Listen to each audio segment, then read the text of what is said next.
And now, tonight's presentation of radio's outstanding theater of thrills, Suspense. Tonight, we bring you a transcribed story of a boy who ran from a prophecy but couldn't escape its deadly promise. So now, starring Sam Edwards and Richard Crenna, here is tonight's suspense play, The Prophecy of Bertha Abbott.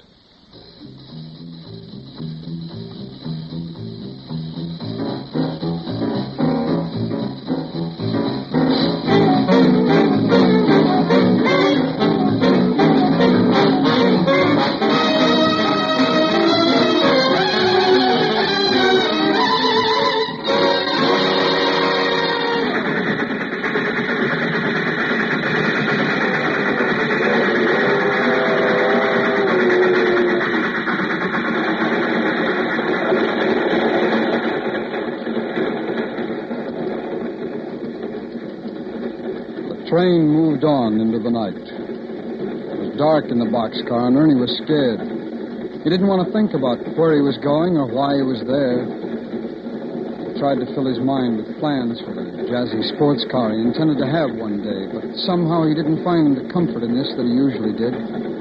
The image of the car blurred and became distorted. So he just sat, huddled behind a crate in the corner. He listened to the sound of the wheels on the rails and realized that he was awfully hungry.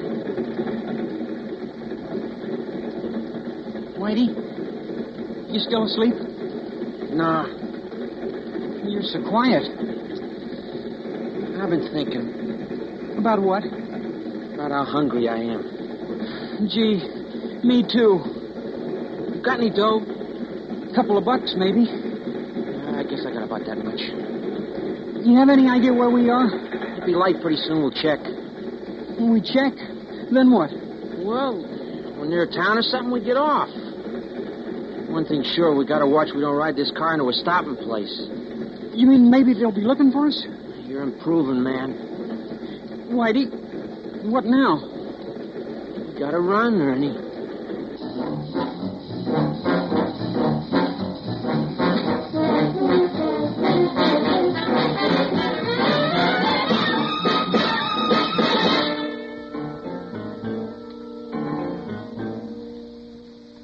He remembered she had lived alone in a little house at the end of the block. Her hair was gray and stringy, and she had a long, thin face with a beaked nose. Her name was Bertha Abbott, and she was generally regarded as a somewhat peculiar but harmless old woman. However, it was whispered among the children of the neighborhood that she was a witch, a real witch, and no child ever passed her fenced yard without a quickening step and a strange tingle of fear. Except in early summer, when the luscious golden peaches hung heavy on the tree just inside the fence. Then, fear momentarily forgotten, the children were apt to slow down and pause and contemplate the fruit, tempting, tantalizing, and beckoning. Oh, Ernie, it'd be easy. You're scared. Oh, who wouldn't be? Old Lady Abbott might catch us. No, she wouldn't. She might. What then? She's a witch, a real witch. Gee, we could climb that old fence easy as anything. Oh, Whitey, let's go home. Oh, Ernie, look at them peaches. Yeah. Tonight, huh? When it's dark, nobody see us. I don't want to. You wouldn't even have to climb the tree. Just stay inside and watch. Uh-uh. Ernie, look at them peaches.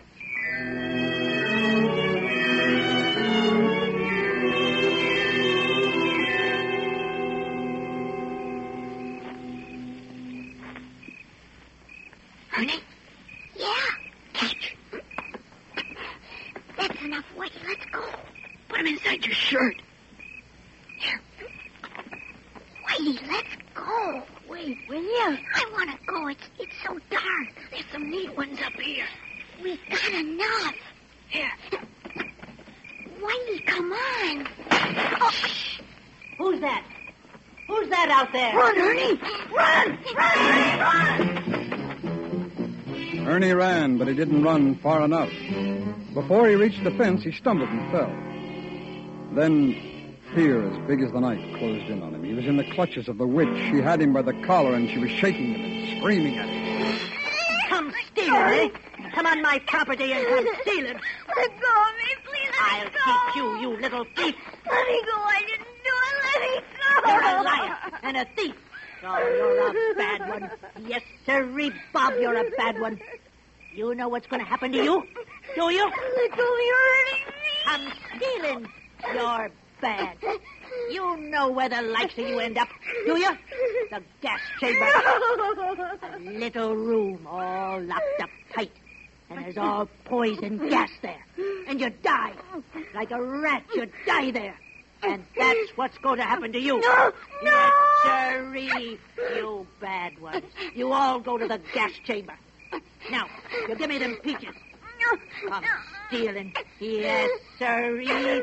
You'll die like a rat. And you just go on home and tell your mother I said so. Ernie didn't tell his mother. He couldn't tell, but he never forgot about it, and it made his sleep restless and troubled.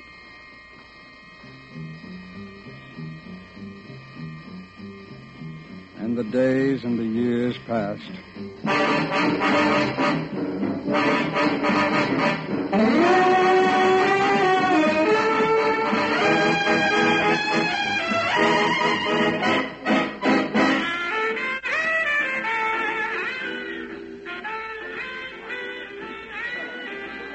Ernie, it'll be easy. Don't be a square all your life. Cut it out, Whitey. Suppose we got caught. We won't get caught. I got it all figured out.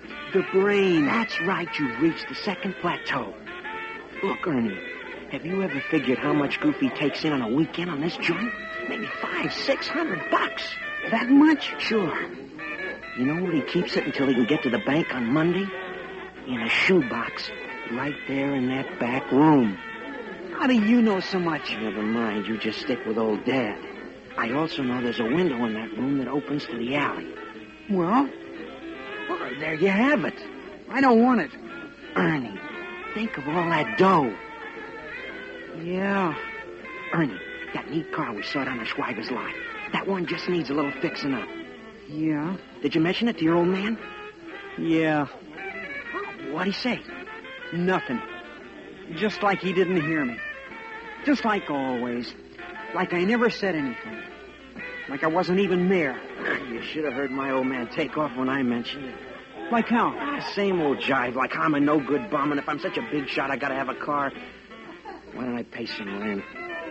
Well, you know. Gee, that car, just a little fixing up. Sure. Well, tonight, I don't want to. you won't even have to climb inside. Just stay outside and watch. Ernie, think of all that dough.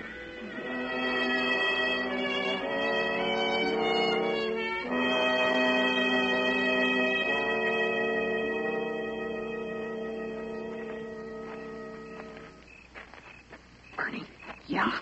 hand me that crowbar. Why don't we forget it? Shut up. Hand me that crowbar. Here.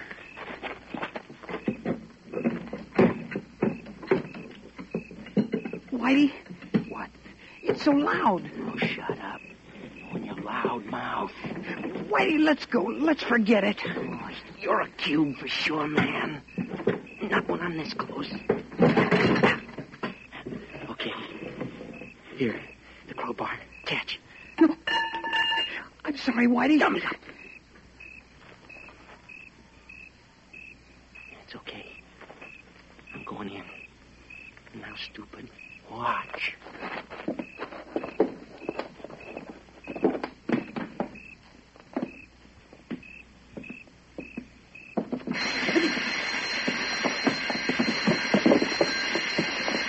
Something goofy, Ernie. Stop! Stop you! I got a gun! Run, Ernie,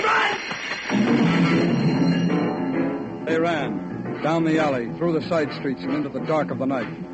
Whitey led, and Ernie followed. Ernie didn't know where he was going, but he knew his legs hurt. His throat was dry, and his heart was a big, pounding, aching thing inside of him. They climbed the rail fence and started to cross a field. Ernie tripped and fell face down on the grass. Ernie, give me a minute. Come on. Just give me a minute.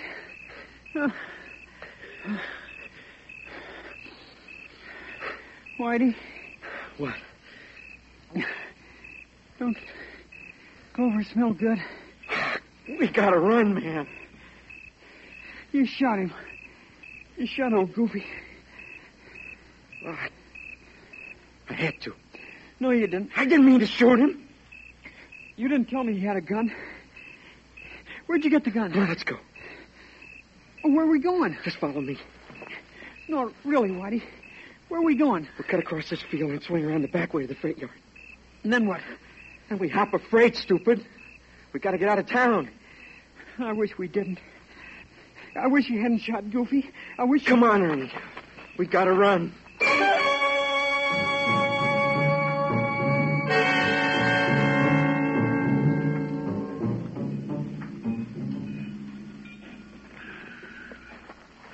Now we watch.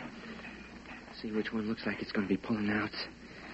I remember when I was a little kid, I'd come down here to this railroad yard, and always I'd get kind of sad. Why? How should I know? What's the matter? This place is lousy with cops. You saw him? In the light of that switch engine, about 3. Well, that figures. What figures? They look for us down here. What do we do? Stay down. Gotta crawl along the ground to that loading platform. We'll hide under that.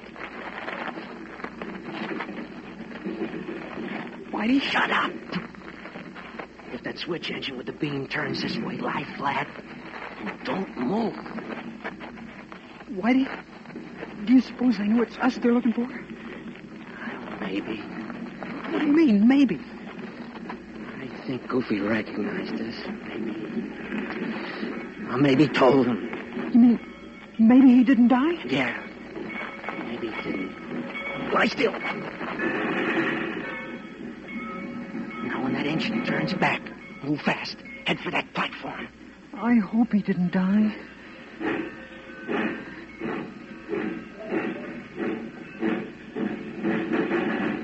Now, run, Ernie!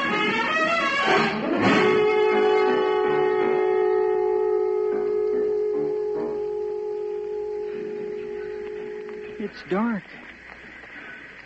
How long do we have to stay under here? They're making up a train on that second track. We'll watch. Just as it starts to pull out, we'll climb on. I've never been on a train. We'll have to let it get up some speed. I used to think a lot about how I'd like to take a ride on a train. Now, when I tell you, you just follow me. It's the craziest thing. I'd think about going for a ride on a train. I get a real bang out of thinking about it. About getting a bag packed and saying goodbye to everybody and how I was going to send postcards, all that stuff. And then it's so crazy. When I think about the train pulling out, I get sick. Really sick. You know, Whitey? Huh?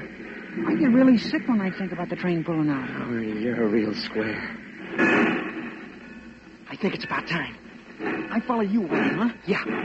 Now about the 5th or 6th car there, you see? Look, never mind, just follow me. But you gotta move fast.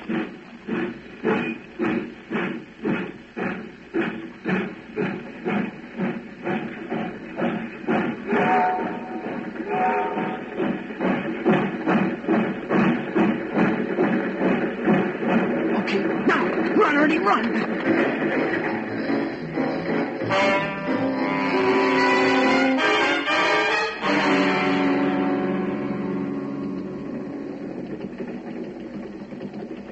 My mom, she's going to be worried when I don't come home.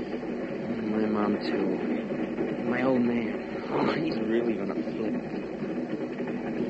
I hope he's satisfied. What do you mean? Well, like he's always telling me I'm no good, like I'm going to get in trouble. I guess I got it made. Yeah.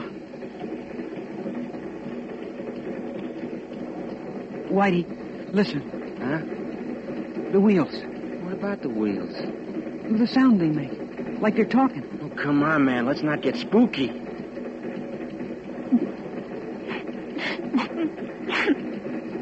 Are you crying? No. You are, too. Knock it off.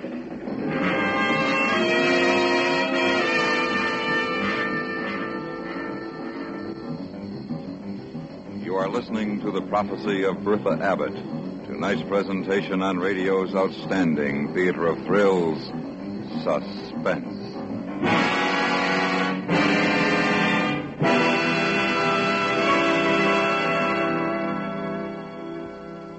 Smoke signals were an ingenious means of communication back in the days when America was young. But for up-to-the-minute word about the important developments that occur in our complicated and fast-moving 20th century world, you'll find CBS News a much more reliable source of information. On the job 7 days a week, 24 hours a day, the CBS Newsroom makes every effort to keep you well informed via our regular schedule of news broadcasts and by means of special bulletins whenever a significant story breaks. And now we bring back to our Hollywood soundstage Richard Crenna and Sam Edwards, starring in tonight's production, The Prophecy of Bertha Abbott, a tale well calculated to keep you in suspense.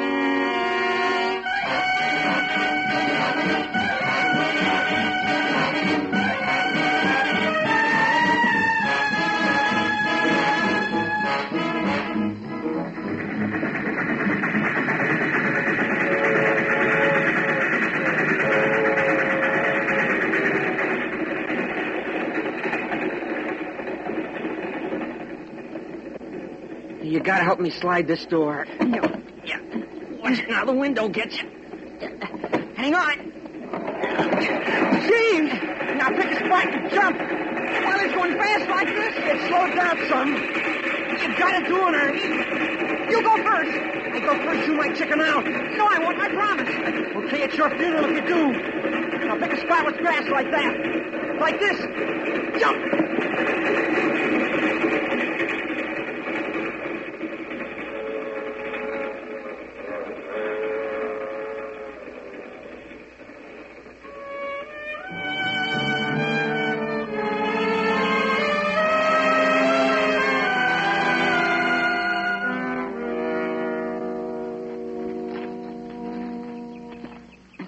Where are we walking, Whitey?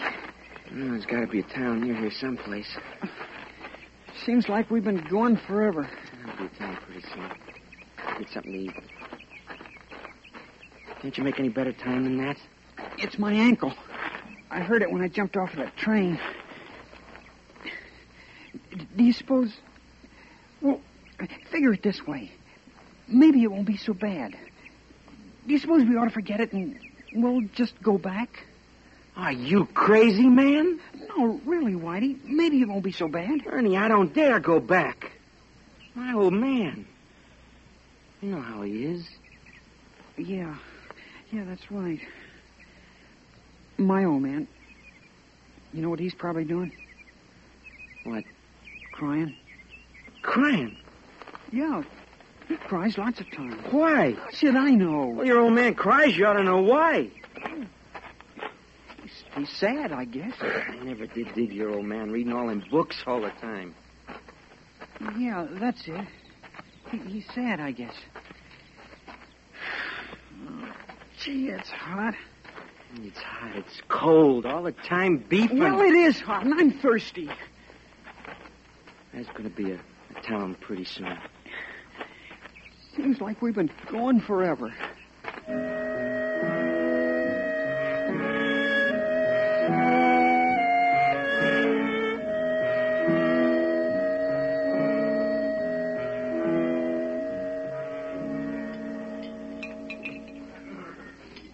You've had enough of that hamburger, Ernie.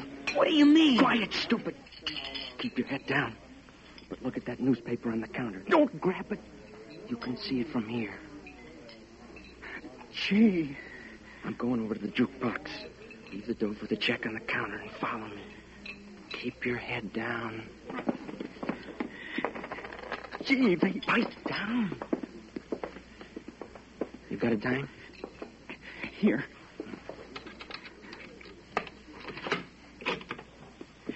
Gee, they got our pictures and everything. Yeah. Keep your back turned like you're looking for a record. That's my picture they took for the school book.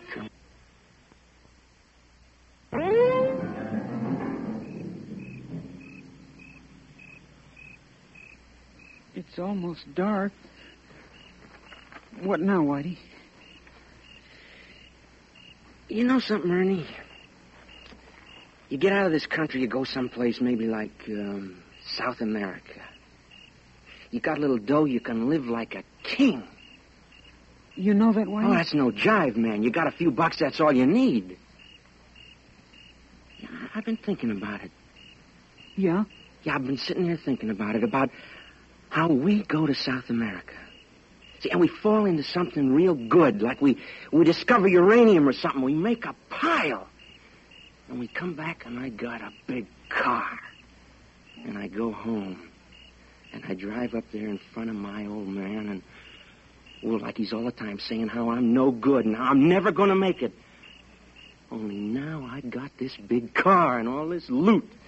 And I'm a big man, see? Oh, Ernie, wouldn't it be the most? Yeah. Only, we can't go home. Yeah. Yeah, that's right. Yeah, well. Whitey, it's almost dark. What now? South America. What? We're going to South America. You're talking crazy. No, I'm not. Did you notice that sign on the highway back there? We're almost to San Diego. San Diego, man, they got a harbor there and boats. You know anything about boats, Whitey? Well, not exactly. See? You're talking crazy. I tell you I'm not. First, we got to pick up a car. You know how to pick up a car, Whitey? It'll be easy. You sure you know what you're talking about? Ernie, you just follow old Dad.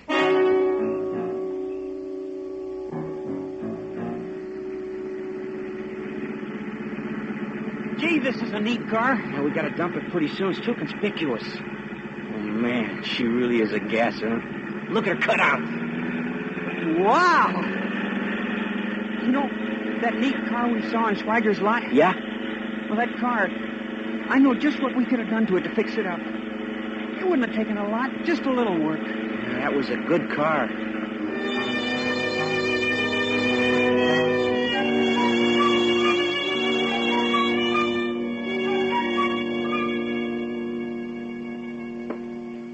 Man, ain't that something? Those boats are big, aren't they? Sure. Well, you see how easy it's going to be to hide somewhere in one of those things? Now, look here, this one over here. See where they're loading that stuff up there in front? Just get on when nobody's looking, climb down in there. You're on your way. Suppose they'd find us. Well, we'll have dough, see? If we get caught, we just pay our way, and there we are. We got it made. Whitey, where are we going to get this dough? Well, I still got that gun. No, Whitey. Oh, Ernie, will you take it easy? It'll be easy. You're sure this is going to work? I never steered you wrong yet, did I?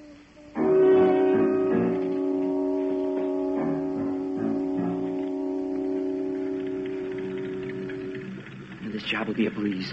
I got it all worked out. You just stay here and keep the motor running. Be ready to take off. Now, you know the way. Like we planned it, yeah. Where are we going to ditch the car? Behind the warehouse on the dock, yeah. And the boat? The Nino Perdido, yeah. Nino means boy. What does Perdido mean? How should I know? Okay, now. Wait.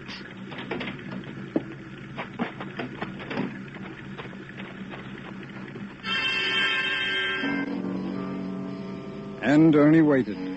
He didn't want to think about why he was there or where he was going, so he tried to fill his mind with other things. Then he remembered that Perdido meant lost.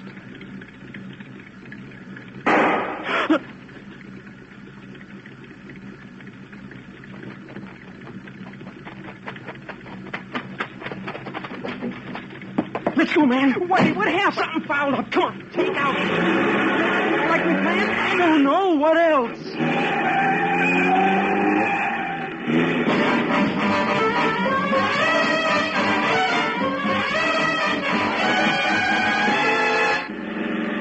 Well, there they are. After us?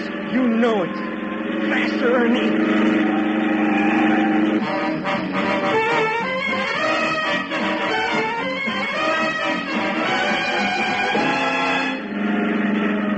Almost on us. We're near the dock. Did we ditch the car like we planned? I don't know. You gotta tell me, Whitey. I guess so, Ernie.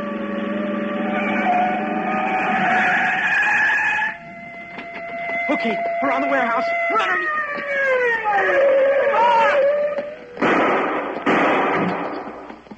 Whitey! Whitey! Run, Ernie. So Ernie ran, around the warehouse and onto the dock, and fear as big as the night was on him. For now he was running alone.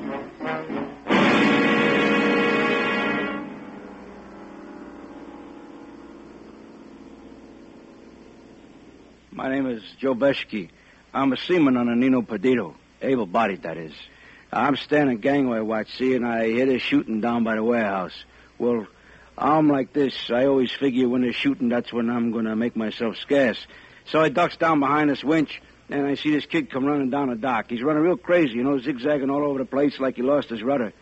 Then he heads this way, and before I can stop him, he's aboard. Well, now, like I say, I wasn't at my station, but anybody could have seen them signs all over the place. There's quarantine, danger, keep off.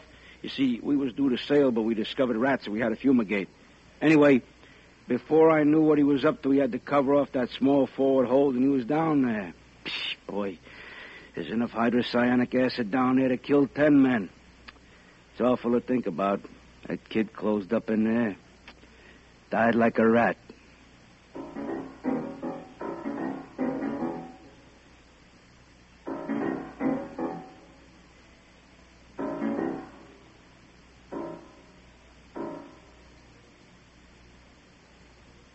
Suspense, in which Sam Edwards and Richard Crenna starred in tonight's presentation of The Prophecy of Bertha Abbott. Be sure to listen again next week when we bring you another presentation of radio's outstanding theater of thrills, Suspense.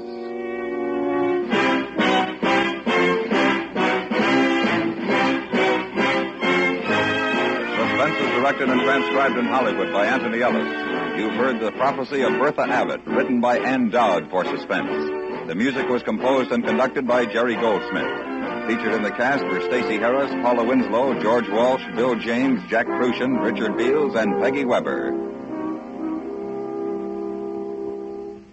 If a prowler entered your home, you'd track him down, wouldn't you? Then why not seek out and eliminate possible sources of accidents in your home? Make frequent checks to see that stairways are uncluttered. Make sure that throw rugs are securely anchored to the floor. Keep matches, medicines, and any poisonous household materials well out of the reach of children. See that lamp cords and switches are kept in good repair.